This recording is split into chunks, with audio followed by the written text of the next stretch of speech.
அண்மை செய்தியாக பார்த்து வருகிறோம். மதுரை வி சத்திரப்பட்டி காவல் நிலையத்தை கொலை குற்றவாளி அடித்து உடைத்ததாக தகவல் கிடைக்கப்பட்டிருக்கிறது. அந்த அண்மை செய்தியை பார்த்து வருகிறோம். விவரங்களோடு இணைகிறார் எமது செய்தியாளர் விக்னேஷ். மதுரை வி சத்திரப்பட்டி காவல் நிலையத்தை கொலை குற்றவாளி அடித்து உதைத்ததாக தெரிவிக்கப்பட்டிருக்கிறது. அங்கு என்ன நடந்தது விவரம்?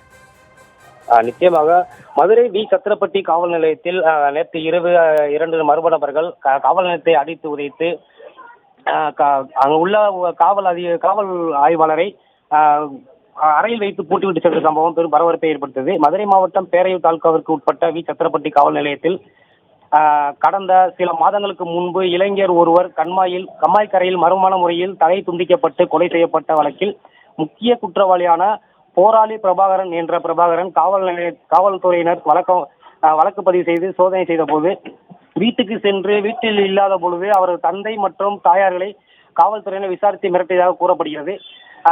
இதன் அடிப்படையில் குற்றவாளியான பிரபாகரன் தன் வீட்டில் இல்லாத போது காவல்துறையினர் அத்துமீறி உள்ளே நுழைந்து தனது தந்தையை மிரட்டியதாக கூறி கொலை குற்றவாளியான பிரபாகரன் தனது கூட்டாளியுடன் நேற்று இரவு மது போதையில் காவல் நிலையத்திற்குள் சென்று அங்கு பணியில் இருந்த காவலரை மிரட்டி உள்ள வாக்கி டாக்கிகள் மற்றும் கணினி உள்ளிட்டவைகளை அடித்து நொறுக்கிய சம்பவம் சேதப்படுத்தியுள்ளனர். இதைத் தொடர்ந்து ஆத்திரமடைந்த குற்றவாளி தனது கூட்டாளியுடன் காவல் நிலையத்தில் உள்ள பொருட்களை அனைத்தையும் உடைத்தொட்டு காவல் ஒருவரை தனியில் உள்ள காவல் நிலையத்தில் உள்ள அறையில் வைத்து பூட்டிட்ட சம்பவம் பெரும் பரபரப்பை ஏற்பட்டுள்ளது. இந்த நிலையில் இன்று திருமங்கலம் சட்டமன்ற உறுப்பினர் ஆர் பி குமார் சம்பவம் அறிந்து காவல் நிலையத்தை பார்வையிட சென்ற பொழுது பேரையூர் தாலுகாக்கு அருகே உள்ள முத்துராமலிங்கபுரத்திலே முன்னாள் அமைச்சரை காவல்துறையினர் தடுத்து நிறுத்தியதால் வாக்குவாதமானது காவல்துறையினருக்கும் முன்னாள் அமைச்சருக்கும் வாக்குவாதம் ஏற்பட்டது. இதைத் தொடர்ந்து புசுலமிட்டி காவல் கண்காணிப்பாளர் சந்திரசேகரன் தடுத்து நிறுத்தி பேச்சுவார்த்தை நடத்தினார். சம்பவம் அறிந்து காவல்துறை தென்மண்டல ஐஜி பிரேம் ஆனந்த் சிங்கா மற்றும் எஸ்பி அரவிந்த் ஆகியோர் நேரில் சென்று ஆய்வு செய்து வருகின்றனர்.